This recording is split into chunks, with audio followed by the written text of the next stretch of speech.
Meet Mr. Know-It-All. He's just your typical average English teacher. Hi, I'm Mr. Know-It-All, just your typical average English teacher.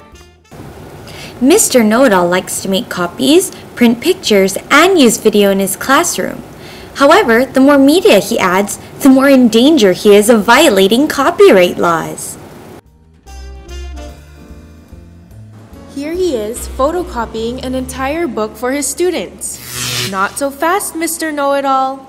You can only print up to 100 words, but no more than 10% of material.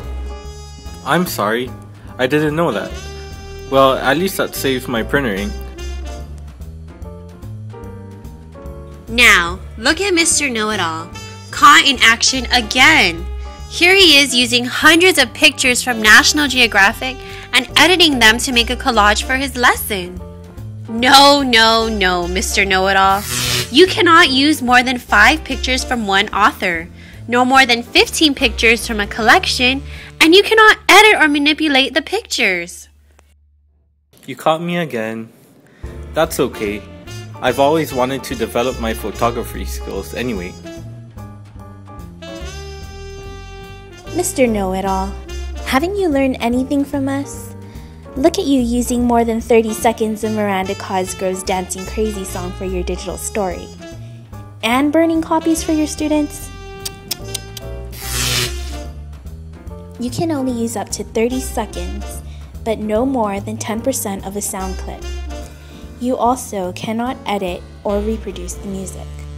I'm so embarrassed. I really liked that song and wanted to share it. But I guess that's okay. I've always wanted to work on my musical skills anyway. Wow, Mr. Know-It-All, you could be the next American Idol. But wait, it seems Mr. Know-It-All needs to learn one last lesson. Look at him there, showing his students Harry Potter, a burned copy of Harry Potter, as a reward for being good. Although it makes your students happy, that's against the law, Mr. Know-It-All. You can only use up to 30 seconds, but no more than 10% of a video. Plus, you cannot edit it or reproduce it. I'm sorry, Mr. Know-It-All. You have broken the law.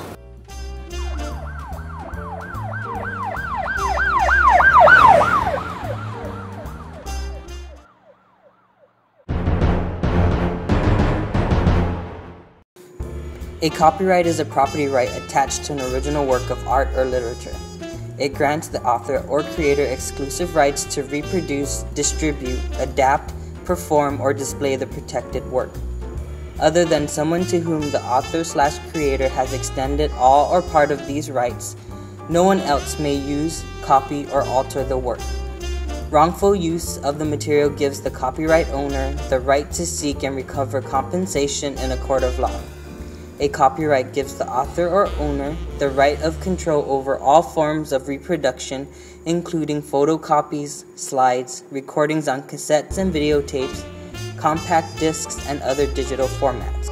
Fair use explicitly allows use of copyrighted materials for educational purposes, such as criticism, comment, news reporting, teaching, scholarship, and research.